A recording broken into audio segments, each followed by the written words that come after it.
जिल्हा न्यायालय भरती 2026 या भरती अंतर्गत लिपिक, लघुलेखक, शिपाई या पदांसाठी जाहिरात कधी येणार, शैक्षणिक पात्रता काय असणार, परीक्षा कोण घेणार, संपूर्ण माहिती या व्हिडिओच्या माध्यमातून आपण बघणार आहोत। नमस्कार विद्यार्थी मित्रांनो, मी सूरज आमरे, इन्फिनिटी स्पर्धा परीक्षा अकॅडमीच्या ऑनलाईन प्लॅटफॉर्मवर तुम्हा सर्वांचे स्वागत आहे। या प्लॅटफॉर्मवर आपण साधारणपणे कामगार आयुक्तालय भरती या अनुषंगाने रेकॉर्डेड बॅच आपल्याकडे सुरू आहेत। त्याचबरोबर आदिवासी विकास विभाग भरती अंतर्गत चौकीदार या पदाची भरतीसाठी आपल्याकडे ऑनलाईन रेकॉर्डेड स्वरूपाची बॅच आहे। सर्व विषयांची सर्वसमावेशक तयारी करण्यासाठी या बॅचेस आपल्याकडे सुरू आहेत। 1 वर्ष व्हॅलिडिटी असणाऱ्या या बॅचेस आहे। अत्यंत माफक दरामध्ये फीज आहे। सर्व विषयांसाठी PDF स्वरूपात नोट्स आहे आणि सर्व प्रश्न आहे। आत्ताच या बॅचला तुम्ही एनरोल करा आणि अधिक माहितीसाठी खाली दिलेल्या नंबरवर नक्की संपर्क करा। तर आपण येऊया आपल्या मूळ मुद्द्याकडे। आपण बघत आहोत जिल्हा न्यायालय भरती। साधारणपणे आपण जर बघितलं इयर 2023 मध्ये साधारणपणे जिल्हा न्यायालयाच्या 5793 जागांसाठी मेगा भरती झाली होती। 2023 नंतर आता 2026 आहे। आतापर्यंत जिल्हा न्यायालयाची भरती 3 वर्षामध्ये झालेली नाही, म्हणजे या खूप चांगल्या पद्धतीने जागा आलेल्या होत्या। त्याचबरोबर इयर 2026 मध्ये साधारणपणे आपल्याकडे महाराष्ट्रातील सर्व जिल्ह्यांमध्ये 5223 जागांसाठी मेगा भरती होणार आहे। आकृतीबंध तयार आहे, परंतु उच्च न्यायालयाची भरती प्रोसेस आता सध्या सुरू आहे।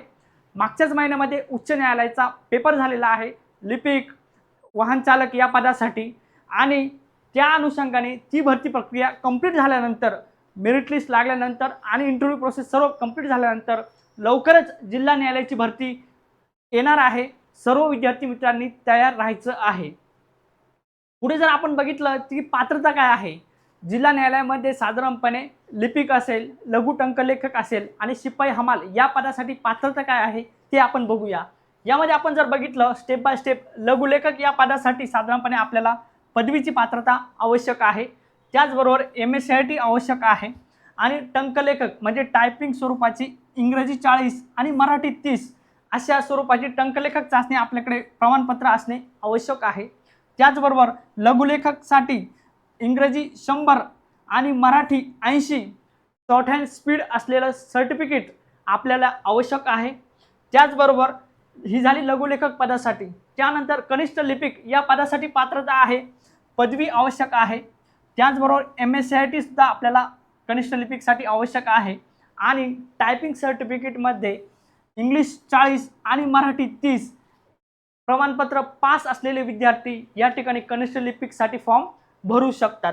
त्यानंतर शिपाई आणि हमाल या पदासाठी जर आपण पात्रता बघितली तर आपण पदवी झालेला विद्यार्थी, MSCIT झालेला विद्यार्थी, टायपिंग झालेला विद्यार्थी, शॉर्ट हँड झालेला विद्यार्थी, सर्व विद्यार्थी शिपाई हमाल या पदासाठी फॉर्म भरू शकतात। आणि त्याचबरोबर मिनिमम पात्रता जी आहे शिपाई आणि हमालसाठी 7वी पास असलेले आपले विद्यार्थी, सर्व विद्यार्थी 7वीच्या पुढे शिक्षण घेतलेले सर्व विद्यार्थी या पदासाठी फॉर्म भरू शकतात। अशा पद्धतीने शारीरिक पात्रता ही जर आपण बघितली की शिपाई आणि या हमालासाठी या पदासाठी आवश्यक असते, कारण इंटरव्ह्यूमध्ये आपल्याला चेक केलं जातं की हा व्यक्ती शिपाई या पदासाठी आणि हमाल या पदासाठी शारीरिकदृष्ट्या तंदुरुस्त आहे किंवा नाही।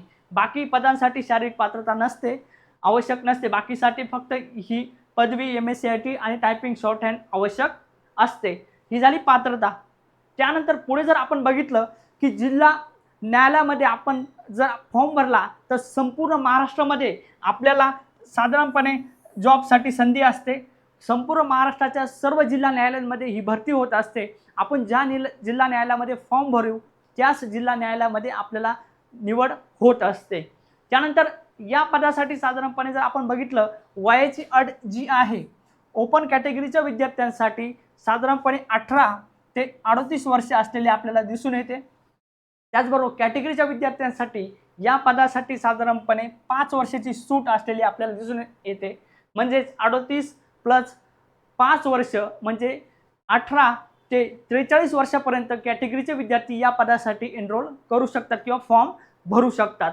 अशा पद्धतीने आपण बघितलं की नोकरीचं ठिकाण हे संपूर्ण महाराष्ट्र असणार आहे आणि त्याचबरोबर वयाची अट जी आहे ती 18 ते 38 आणि कॅटेगरीसाठी 18 ते 43 असणार आहे। त्यानंतर पुढे जर बघितलं आपण या परीक्षेचे स्वरूप कसं असतं, या या पूर्ण सर्व पदांसाठी भरती प्रक्रिया कशी राबवली जाते, तर ते आपण वन बाय वन बघूया.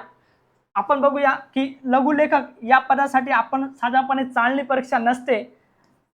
ह्या लघुलेखक पदासाठी इंग्रजी लघुलेखन चाचणी असते 20 मार्कासाठी. त्याचबरोबर मराठी लघुलेखन चाचणी असते 20 मार्कासाठी. त्याचबरोबर इंग्रजी टंकलेखन चाचणी असते 20 मार्कांसाठी, म्हणजे इंग्लिश टायपिंग 20 मार्कासाठी असते. स्वच्छता आणि चापल्यता चाचणी यासाठी नसते. त्याचबरोबर मुलाखत जी आहे लघुलेखक या पदासाठी 20 मार्कासाठी असते आणि टोटल एकूण 100 मार्काची ही या पदासाठी आपल्याला परीक्षा असते.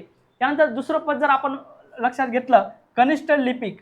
कनिष्ठ लिपिकसाठी साधारणपणे ऑनलाईन बेस 40 मार्काचा पेपर असतो. त्यानंतर साधारणपणे इंग्लिश टायपिंगसाठी 20 मार्काची टायपिंग टेस्ट असते. त्याचबरोबर मुलाखत ही 20 मार्कासाठी असते. अशा पद्धतीने 100 मार्कांची तयारी आपल्याला कनिष्ठ लिपिक या पदासाठी करायची असते. त्यानंतर पुढे जर आपण बघितलं, साधारणपणे शिपाई आणि हमाल या पदासाठी साधारणपणे आपल्याला चाळणी परीक्षा म्हणजेच ऑनलाईन बेस्ड टेस्ट जी असते CBT 30 मार्कासाठी असते. त्याचबरोबर स्वच्छता जी चाचणी असते ती चाचणी साधारणपणे आपल्याकडे 10 मार्कासाठी असते. म्हणजेच शिपाई आणि हमाल या पदासाठी स्वच्छता आणि चापल्यता चाचणी जी असते, म्हणजे तो व्यक्ती जो आहे त्याची स्वच्छता आणि टापटीपणा चेक केला जातो, त्यासाठी प्रॅक्टिकल घेतलं जातं. ती चाचणी 10 मार्कासाठी असते. त्यानंतर मुलाखत या शिपाई आणि हमाल पदासाठी 10 मार्कासाठी असते. असे एकूण 50 मार्कांची तयारी आपल्याला शिपाई आणि हमाल या पदासाठी जिल्हा न्यायालयाअंतर्गत तयारी करायची असते. त्यानंतर पुढे जर आपण बघितलं की या पदासाठी अभ्यासक्रम कसा असतो किंवा परीक्षेचं स्वरूप कसं असतं, आपण जर बघितलं इतिहास, भूगोल, अर्थशास्त्र, नागरिकशास्त्र, व्याकरण, मराठी व्याकरण, चालू घडामोडी, अंकगणिताचे प्रश्न, अशा पद्धतीचे प्रश्न या कनिष्ठ लिपिक आणि शिपाई या दोन्ही पदांसाठी आपल्याला विचारले जातात. कनिष्ठ लिपिक या पदासाठी एकूण गुण 40 असतात. 40 बहुपर्यायी वस्तुनिष्ठ प्रकारचे प्रश्न असतात आणि हे दोन्ही प्रश्न इंग्रजी आणि मराठी भाषेत आपल्याला विचारले जातात. त्याचबरोबर शिपाई आणि हमाल या पदासाठी 30 मार्कांचा पेपर असतो.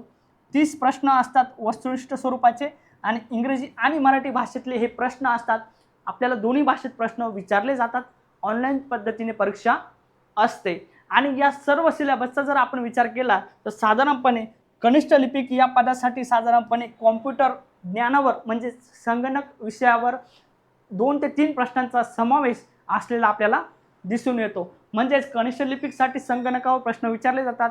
शिपाई आणि हमाल या पदावर सहसा प्रश्न विचारला जात नाही. अशा पद्धतीने अभ्यासक्रम आणि अभ्यासक्रमातील घटक या ठिकाणी असतात. त्यानंतर पुढे जर आपण बघितलं की या पदासाठी परीक्षेचं शुल्क किती असतं, तर या पदासाठी परीक्षेचं शुल्क साधारणपणे ओपनसाठी 1000 रुपये आणि राखीव प्रवर्गासाठी 900 रुपये परीक्षा शुल्क असलेलं आपल्याला दिसून येतं. हे परीक्षा शुल्क आपल्याला ऑनलाईन प्लॅटफॉर्मनुसार फॉर्म भरताना आणि फॉर्म सबमिट करताना भरावं लागतं आणि तरच आपला फॉर्म सबमिट होत असतो. त्यानंतर सर्वात महत्त्वाचा प्रश्न विद्यार्थ्यांसाठी एक महत्त्वाचा प्रश्न असतो की परीक्षा कोण घेणार, ॲपटेक घेणार की IBPS घेणार की MPSC घेणार की TCS घेणार.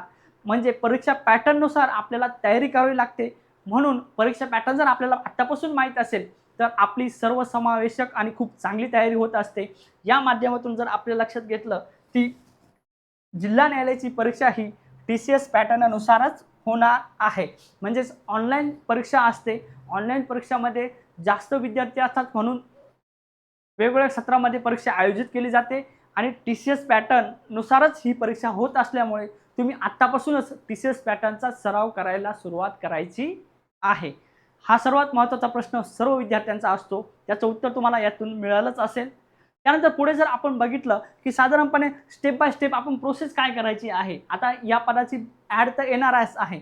साधारणपणे ह्या जूनमध्ये साधारणपणे उच्च न्यायालयाची भरती प्रोसेस होणार आहे. जुलै ते ऑगस्टमध्ये जिल्हा न्यायालयाची ॲड नक्की येणार आहे.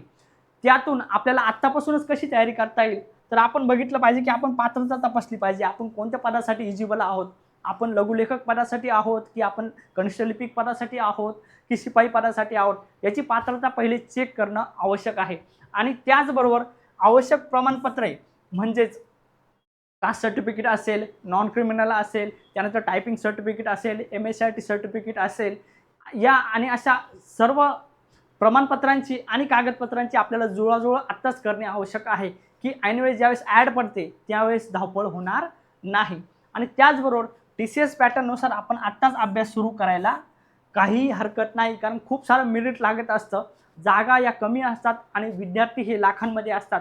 म्हणून आपल्याला चालणी परीक्षेमध्ये म्हणजे ऑनलाईन परीक्षेमध्ये खूप चांगले मार्क मिळवण्यासाठी आत्तापासूनच आपण TCS पॅटर्नचा जर सराव केला, त्यानुसार मराठी, इंग्रजी, सामान्य ज्ञान, GK GS, अंकगणित यांची सर्वसमावेशक जर तयारी केली आपण आत्तापासूनच, तर आपण खूप चांगल्या पद्धतीने या परीक्षेमध्ये गुण मिळवू शकतो आणि एक चांगली सरकारी नोकरी मिळवू शकतो.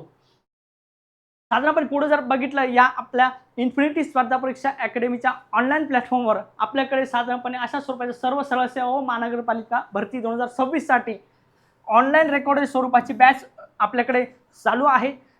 साधारणपणे मराठी, इंग्लिश, सामान्य ज्ञान, अंकगणित आणि बुद्धिमत्ता हेच विषय TCS पॅटर्नला असतात. या विषयांची सर्वसमावेशक तयारी आपल्या या बॅचमधून केली जाते. 1 वर्ष व्हॅलिडिटी असणारी ही बॅच आहे. या बॅचमध्ये साधारणपणे लेटेस्ट पॅटर्ननुसार शिकवणी आहे, PDF स्वरूपात नोट्स आहे आणि टेस्ट सिरीज यामध्ये खूप उपलब्ध आहे. आत्ताच तुम्ही इन्फिनिटी स्पर्धा परीक्षा अकॅडमी हे ॲप डाउनलोड करा आणि आत्ताच या बॅचला एनरोल करा. अधिक माहितीसाठी खाली दिलेल्या नंबरवर नक्की संपर्क करा. धन्यवाद.